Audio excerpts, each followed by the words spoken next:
정오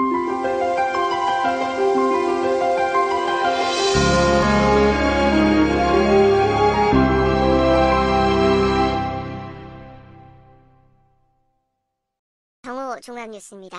봉준호 감독의 영화 기생충이 제72회 칸 국제영화제에서 한국 영화 사상 최초로 황금 종려상의 영예를 안았습니다. 일본을 방문 중인 트럼프 미국 대통령이 자신은 북한의 최근 미사일 발사를 걱정하지 않으며 김정은 북한 국무위원장의 약속 이행을 확신한다고 밝혔습니다.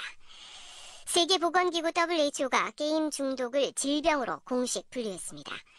오늘 낮 최고 기온은 30도 안팎으로 어제와 비슷하겠고 미세먼지는 보통 수준입니다. 이 시간 주요 뉴스입니다.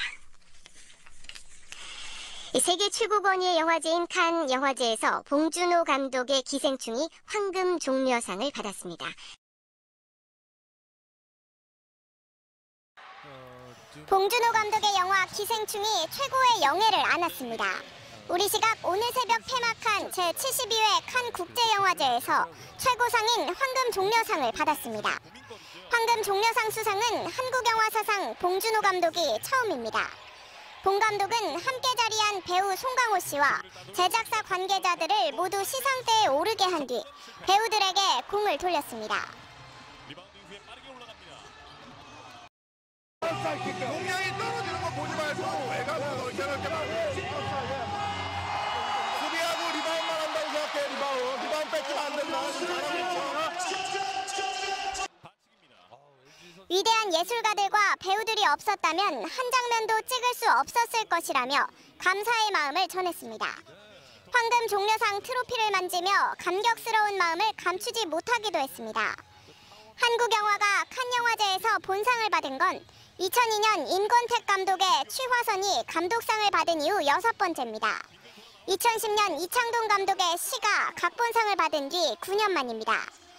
영화 기생충은 모두가 백수인 기택내 장남 기우가 박사장내 고액 과외 선생이 되면서 일어나는 일들을 다룬 블랙 코미디입니다. 가난한 가족과 부자 가족의 이야기를 통해 빈부격차의 문제를 따뜻하면서도 날선 시선으로 다뤘습니다. 각본도 봉준호 감독이 직접 썼습니다. 한국적 상황을 다룬 영화여서 외국 사람들이 이해할지 걱정된다는 봉 감독의 우려와는 달리 지난 22일 공식 상영회에서는 박수갈채가 터져나왔습니다.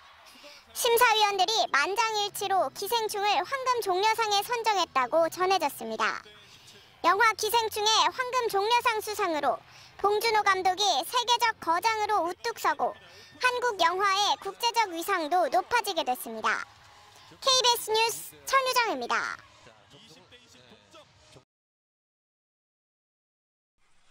외신들도 한국 영화의 첫 황금 종려상 수상에 의미를 부여하며 큰 관심을 보이고 있습니다.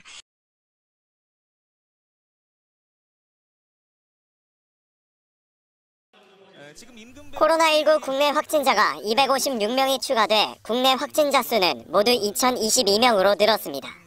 현재 검사 진행 건수는 24,000여 건으로 결과가 음성으로 나온 사람은 4만여 명입니다. 새롭게 확진된 256명을 지역별로 보면 대구가 182명으로 가장 많았습니다. 이어 경북이 49명, 서울이 6명, 대전, 경기, 충남이 각각 4명 등을 기록했습니다.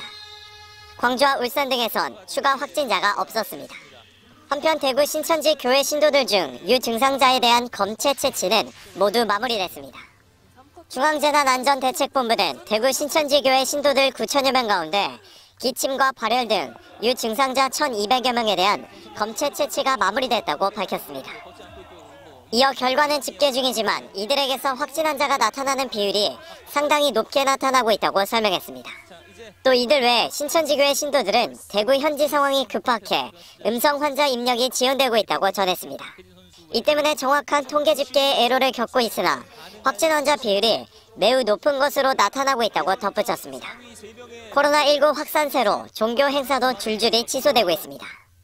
국내 개신교회 가운데 신도수가 가장 많은 여의도 순복음교회가 모든 예배를 온라인 예배로 대체하기로 했습니다. 원불교는 교단 내 모든 교단과 기관은 3월 8일까지 대중이 모이는 법회를 중단하고 훈련이나 행사는 연기하거나 취소했습니다. KBS 뉴스 이승재입니다.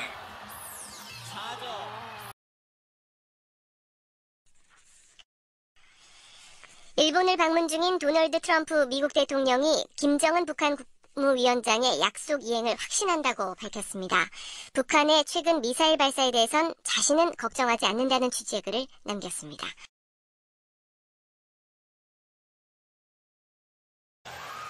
미일 정상회담차 일본을 방문 중인 트럼프 대통령이 자신의 트위터에 오늘 오전 7시 반쯤 올린 글입니다.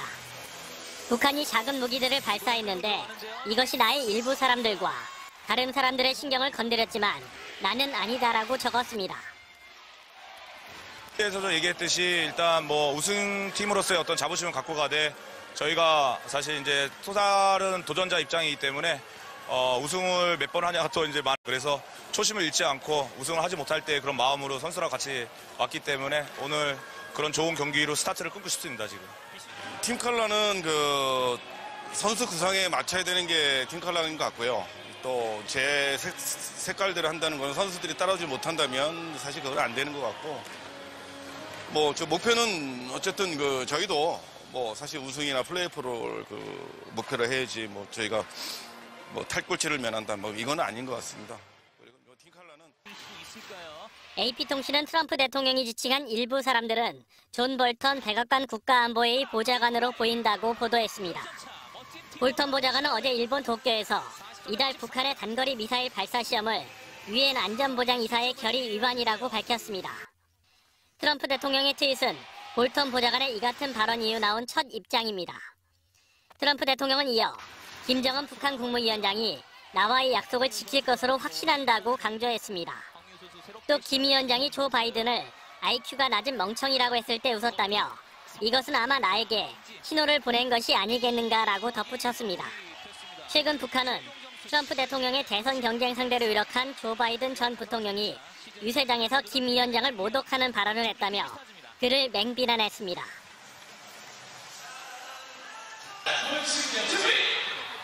AM 모드로 가는 거 알았지? 민정이랑 아니야 너 비슷해 해가지고 민정이 쪽에서 먼저 민정아 네가 오른쪽이 되니까 이쪽 서라 이쪽 서. 그리고 그냥 언니들이 보고 싶고 감독 코치님이 너무 보고 싶었어요. 4일 일정으로 어제 일본에 도착한 트럼프 대통령은 오늘 아베 총리와 골프를 치고 스모 경기를 관람하며 우애를 다집니다. 내일 열리는 미일 정상회담에선 양국 무역과 북한 문제가 집중 논의될 것으로 보입니다. 폭스뉴스는 트럼프 대통령이 7월 일본 참의원 선거까지 미일 무역 협상 타결을 미룰 수 있다는 입장을 밝혔다고 전했습니다. KBS 뉴스 홍석우입니다.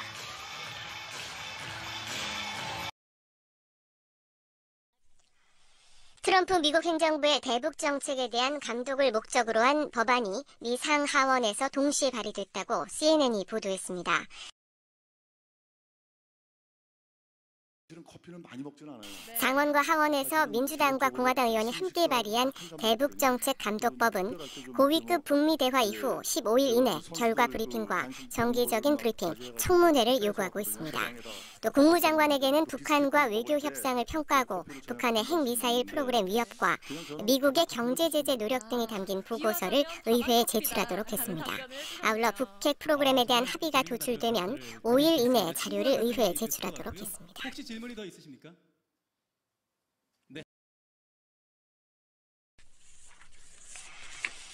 북한 선전 매체들이 우리 정부의 인도주의적 지원 방침을 처음으로 거론하면서 이는 부차적인 문제로 여론 기만이라며 근본적인 문제 이행에 나서야 한다고 주장했습니다.